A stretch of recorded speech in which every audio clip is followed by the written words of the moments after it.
और मुझे बाबा ने दे दिया आशीर्वाद। 1 साल में थक गई ना? अपने घर से ही संकल्प करके 2 साल बाद पॉजिटिव रिजल्ट लिया है, कैसे किया सपना? महाराज जी, मेरे पास वीडियो दिसंबर में गया था, शायद 1-2 दिसंबर को मेरी एक फ्रेंड भेजी थी।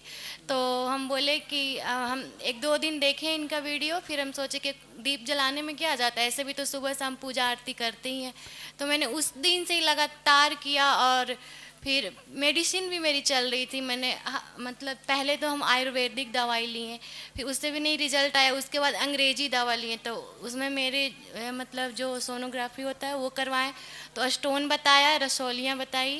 फिर 6 महीना मेरा लगातार मेडिसिन चला, फिर भी रिजल्ट नहीं आया। फिर मैंने छोड़ दिया, फिर मैं छठ पूजा में घर चली गई। अभी मैं बिहार की रहने वाली हूँ, पर अभी गुड़गांव में रहती हूँ हस्बैंड के साथ।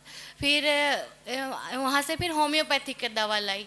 फिर 2 महीना कर रही थी, पूजा भी कर रही थी और मतलब वो भी ले रही थी, फिर भी नहीं हो रहा था कुछ, तो फिर हम छोड़ दिए।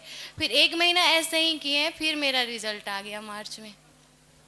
तो संकल्प किया यहाँ आने का? हाँ, संकल्प है कि बाबा मुझे इसी महीने दीजिए, मैं इसी महीने आऊँगी, चाहे जैसे भी रहूँ इसी महीने मैं आऊँगी।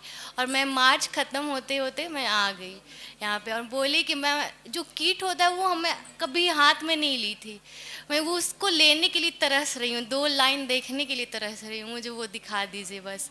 और मैं आपके धाम पे आऊँगी, मुझे बिना दावा खाए आशीर्वाद दीजिए, मैं दावा की पैसा आपकी शरण में अर्पित करूँगी। और मुझे बाबा ने दे दिया आशीर्वाद। 1 साल में थक गई ना?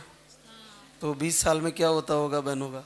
हाँ, नहीं, बहुत ज़्यादा होता वो तो हम मतलब आप बोलते थे वो चीज़ मैं तो फॉलो करती थी, नॉनवेज नहीं खाना, जो वो तो हम खाते ही नहीं थे, हम लोग दोनों नहीं खाते हैं। फिर भी जो भी मार्केट के सामान सब चीज़ फॉलो किया, और जैसे आप बोलते थे सुबह वॉक करना है, सारे कुछ किए। तो फिर मेरा भगवान ने सुन लिया, और भगवान के सामने मैं रोती थी, बाबा मुझे दे दो, मेरी गोद भर दो, मेरा दामन भर दो, और भगवान ने सुन ली और मैं आ गई। चलो, बहुत बहुत बधाई।